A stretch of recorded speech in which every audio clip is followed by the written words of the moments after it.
Bagong lahat, luma muna. Siguro naman naalala nyo pa yung story kay Kyle Korver nung na-trade siya papuntang Philadelphia. Pinili siya noong 2003 sa second round ng New Jersey Nets. Ito yung Brooklyn ngayon. May financial problem nun ang Nets. Wala din silang roster spot para sa isang rookie. Ang ginawa nun ng New Jersey, tinrade si Kyle Korver sa Philadelphia para sa cash compensation.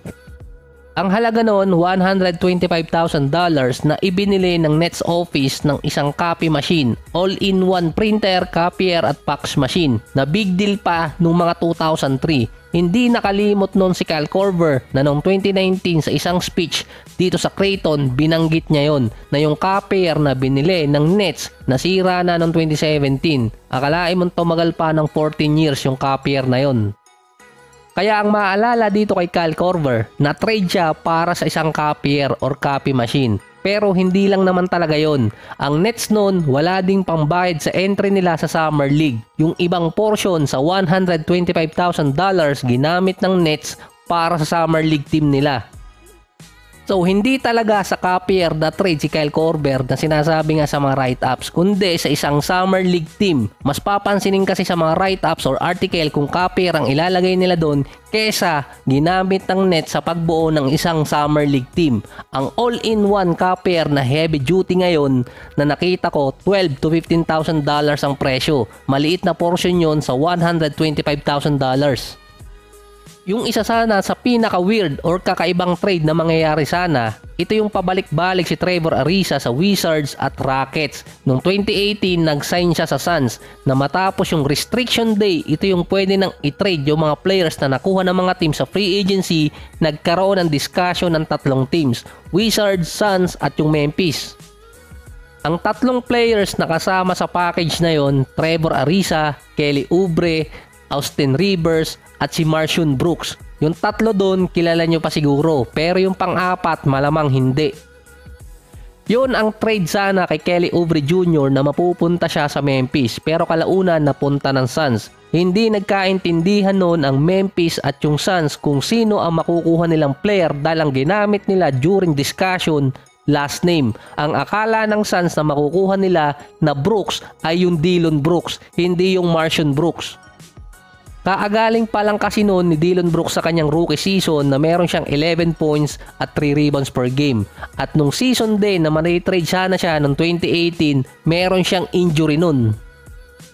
Ang trade sana mangyayari doon, si Ariza mapupunta ng Wizards, si Austin Rivers, Wayne Sheldon at itong si Brooks mapupunta naman ng Suns. Si Kelly Oubre Jr. yung nasa Memphis. Ang nangyari pa nga, si Wayne Sheldon napunta ng NLEX Road Warriors noong 2023 bilang import. Okay na yung trade na yun, nagkamaya na, ipapasa na lang. Nang biglang kinancel yung trade after 30 minutes nung makitang hindi Dillon yung first name nung Brooks, kundi Marcion Brooks.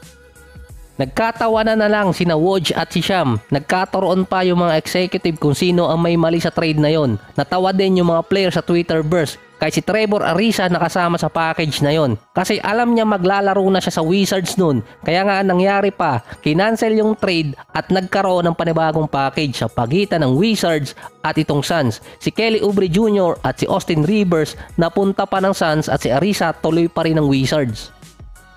Yung isa naman sa pinaka-recent, yung kay Grant Williams mula Dallas papuntang Hornets. Nagsimula di umanong maasar ang Dallas management kay Grant Williams nang simulan niyang gamitin yung signature shoes ni Jason Tatum dahil ang dati niyang ginagamit yung signature shoes ni Luka.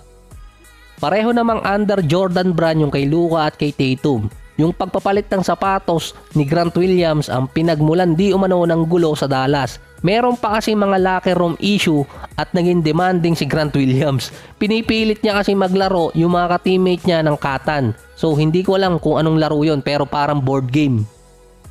Si Luka at si Kyrie less tolerant na teammate ni Grant Williams na hindi nila masakyan yung trip niya. Kaya nag-decide na ang Dallas na i-trade siya papuntang Hornets gamit yung 2027 first round pick para kay PJ Washington na kasama din sa package si Seth Curry.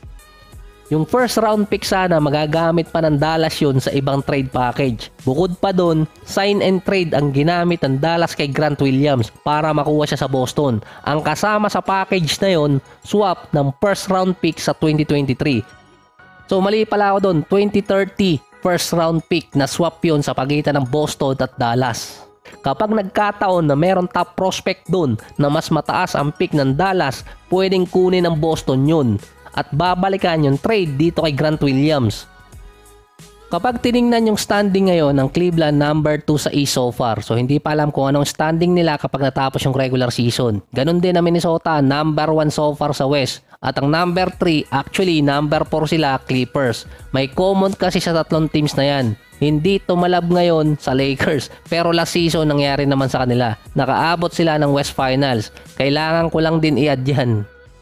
Yung 3 or 4 na teams na yon, may mga trade transaction sa Utah Jazz. Una, si Donovan Mitchell, imbes na i-trade ng Jazz sa Knicks, napunta ng Cleveland. Si Rudy Gobert naman na trade sa Minnesota. Yung last season naman, Lakers nakipag-trade sa Jazz. Ang kapalit noon si Russell Westbrook. Kasama din sa trade na yun ng Minnesota. 3-team deal ang nangyari. Kaya nakuha ng Lakers si D'Angelo. Nakuha ng Jazz ang kanilang gustong kunin, 2027 first round pick mula Lakers, kaya hindi sila nakikipag-trade ngayon. Nakuha naman ng Minnesota si Mike Conley at 3 second round pick, yung isa doon galing Lakers. Hindi nagtagal doon or hindi nakapaglaro doon si Westbrook sa Jazz kasi nga ang inoffer no ng Utah Jazz, i-trade sa kanila si Westbrook nang mawala yung burden ng kontrata niya dahil nasa supermax pa siya noon. Binay out ng Jazz itong si Westbrook at ang nangyari, napunta siya ng Clippers. Ang Clippers din pinapirma pa ng 2 taong minimum contract si Westbrook nung nakarang off-season. Plus nakipag-trade din sila sa Philadelphia para kay James Harden. Kaya ang resulta, 4 na star player ngayon na nasa Clippers dahil yon sa trade dito sa Jazz or meron silang transaction dun. Yung Utah ngayon, masasabing yung mga posibleng maglaro sa playoffs galing sa trade pala nila. Time.